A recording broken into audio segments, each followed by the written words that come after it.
Мына еркек үйінің алдын Хэллоуинге безендірем деп өмірінің соңына дейін қамалып кетуіне сәл-ақ қалған естіңіздер ма? Ана жерде жатқан манекендерді адамдар өлген адам деп еркекті маньяк деп ойлап қалыпты. Солай полиция шақырған. Мынауың вообще болды. Үйдің үстіндегі өрмекші және тірі адамды өлгенше орап тастаған. Кәдімгі үйден де осындай монстр үйді жасауға болады екен. Ал түнде қандай болатынын көршілер көріп қатты қорқып кеткен ғой. Сәлеміздер, мен Диана Кю. Неге осы қорқынышты видеоларыма тоймайсыздар, а? Бүгінгі роликте миға сыйымсыз слишком ужасно безендірілген Хэллоуиннің үйлерін, әртүрлі нәрселерді көрсетіп шығамын. Қазақтарда Хэллоуиннің жоқ екені жақсы бопты ғой деп қаласыздар, точно. Одан алдын кімге? Менің өзімнің жақындарымнан 20 000 теңге қажет. Алдарыңызда көңілді күн каналы. Қаншама қызық видеодан қалып жүрсіздер ғой, білесіздер ма? Тез тіркеліп алыңыздар. Небір қызық ойындар, распаковкалар және влогтар бәрі бар. Еще кім менен барып, каналға тіркеліп, видеоларды көріп, жақсы комментарий жазады, сол 20 000 теңге ұтып алуы мүмкін. Олсыз ақ өте қызыққа толы канал ғой. Менің өзімнің жақындарым. YouTube'қа көңілді күн деп іздесеңіздер болады, немесе сіздерді қинамай-ақ комментарийде де және описанияда да ссылка қалдырдым. Сол арқылы өте беріңіздер. Ал мен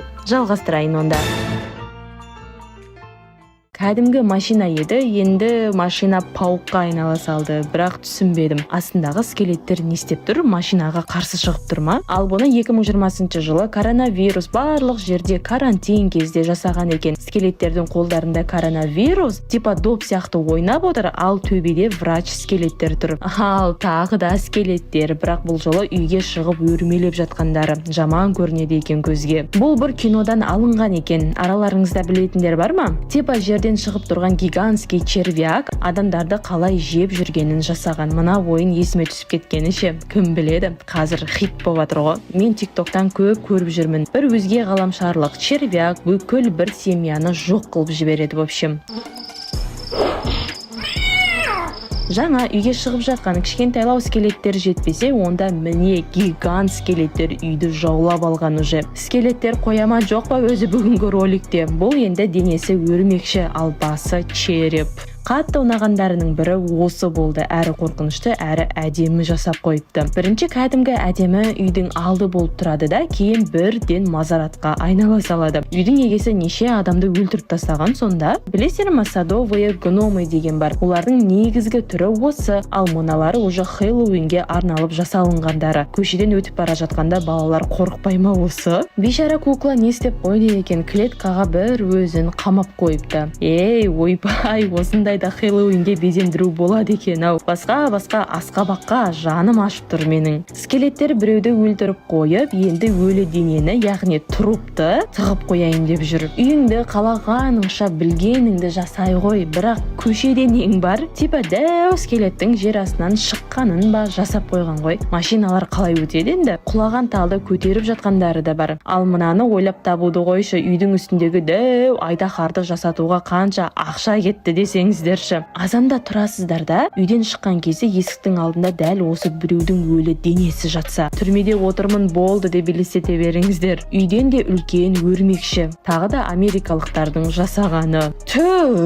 Винни Пухқа тыныштық бересіңдер ма жоқ па өзі? Бұл жолы енді оны иттер талап жатыр. Ішек шабағы ашылып.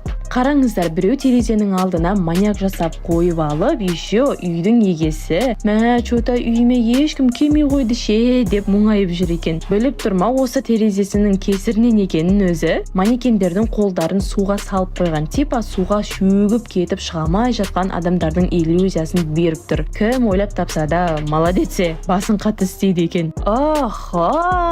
Ең қорқыныштысы зоры осы болды ау. Қанша ақша кеткенін бір құдай білсін, оны қойшы, нағыз кошмарға айналдырып қойыпты үйін, я. Үйінің алдына НЛО келіп құлаған екен, мәссаған. Біреуі талып өліп жатыр еще. Адамдардың ойлап таппайтыны жоқ. НЛО тура жердің ішіне кіріп кеткендей жасағанын қатырып жіберіпті. Асқабақтың Хэллоуиннің символы екенін жақсы білетін шығарыстар. Қалай ойлайсыздар, үйдің алдына қорқынышты асқабақты біреу, екеу қойса жете ма? Вот и жоқ. Мына үйдің алдында неше бар екен, санағымда келмейді. Асқабақты осы үйге сатқан адам байып қалған шығар, я. Типа жердің астында лавадан жаны жанып өртеніп жатқан адам күшті ойластырыпты. Полицияларға тыныштық жоқ қой мынандай безендіруден кейін. Шынымен өлі адам ба или ойыншық па деп тексеріп жүруі қажет. Айтқандай, былтыр болса керек естіңіздер ма? Біреу дәл осылай үйінің алдына Хэллоуинге адам өлген сияқты қылып іліп қойғанда жан-жағында адамдардың бәрі вау, күшті безендіріпті деп жүреді. Бірақ 1-2 күннен соң сасып бастайды ғой ше. Сөйтсе, шын өлген адамдардың денесі ілініп тұрған екен. Үйдің егесін сразу полиция әкетіп түрмеге қамап қойды. Ой, құдай сақтасын я. Зомбилерді сетканың ішіне тығып қойған, сыртқа шығып адамдарды қырып жүрмесін деп. Сіздер де абайлап жүріңіздер, мына зомбилердің бірі шығып ұстап алып жүрмесін. Көшеде кетіп бара жатып, осы алдымнан шықса білмей маған не болатын. Жүрегім тоқтап қалып, өзімде осындай аруаққа айналып кетпесем болды. Бұны вообще күшті шығарыпты. Қызыл шарымен балалардың келгенін күтіп тұрған Ано, яғни Пеннивайз ба, кім еді аты? Кстати, Ано киносын салайын ба? Қалай ойлайсыздар? Үйдің алдынан кәдімгі пиратский корабль жасаған, сонша ақшасы көптер ма, я? Сын ғой мынау. Менімше америкалықтардың Хэллоуинге дайындалғаны тура біздің қазақтардың той жасағандарымен бірдей сияқты, я? Барлығы көп ақша құртады.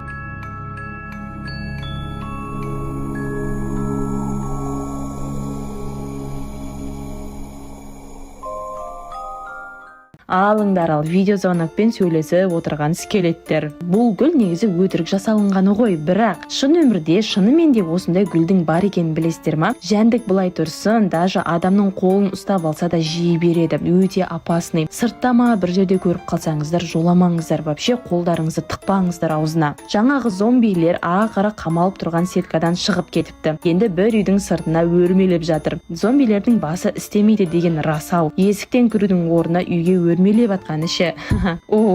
Тоба, типа бір машина бір адамды қағып кеткен түрі. Кәдімгі машинаны бұлай құрбан қылғанша басқа нәрсе ойлап таппадыңдар ма? Көзге жаман көрінеді екен. Неше адамдардың айтуы бойынша көбісі шын авария деп ойлап полиция шақырып жүрген. Супермаркетте кімге скелет сатушы жолыққан? Ешкімге ма? Онда ракетаны ұшырайын деп жатқан скелеттерді кім көрген? Еш қайсыңыз ба сонда? Мен күнде көріп жүрмін ғой деп қуып кетсең де я. Өрмекшілерін серуендетіп жүрген скелет ал. Аяқтарына не болған? Пауықтардың сынып бөлініп кеткен ба? Қалай? Маған ғана солай көрініп тұр ма? Багажда адам қалып кеткен екен, бейшараның қолын есік қысып қалып бөлініп кетіпті. Не істейміз, полиция шақырамыз ба? Кім айтты ведьмаларға таяқпен ұшу оңай деп? Олар да үйреніп алу керек бірінші. Дұрыс ұшамайтындар осылай аямай соғылып қалады екен. Өлә. Басқа сөз айтамай қалдым бұл үйді көргенде. Не деген кошмарный, еще күшті безендіру бұл. Өрмекші фоптары бар, мына фотоны көріп қорқып тұрған жоқсыздар ма? Сіздерді білмеймін, бірақ менің миымда бірдеңе дұрыс емес ау. Ұнайды маған осындай қорқынышты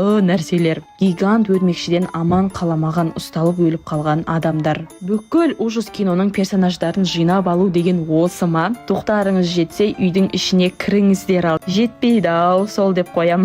Хэллоуинге кием деп біреу осы костюмды заказ берген ғой, бірақ мынау келіпті. Анодағы клоунның түрін мынандай қып көрем деп вообще ойламаппын. Басына футболисттің суретін сызам деген ғой кішкентай жігіт, бірақ сәл қымбат барбершопқа бару керек еді, я. Лучше тақырбас қылып алып тастай сал, енді амал жоқ, ато позор боласың. Жоқ, нең бар, Хэллоуинге қолыңа татуировка жасатып, Жасмин принцессаны жасатпақшы еді, алайда қолтық гүл болып қалды ау.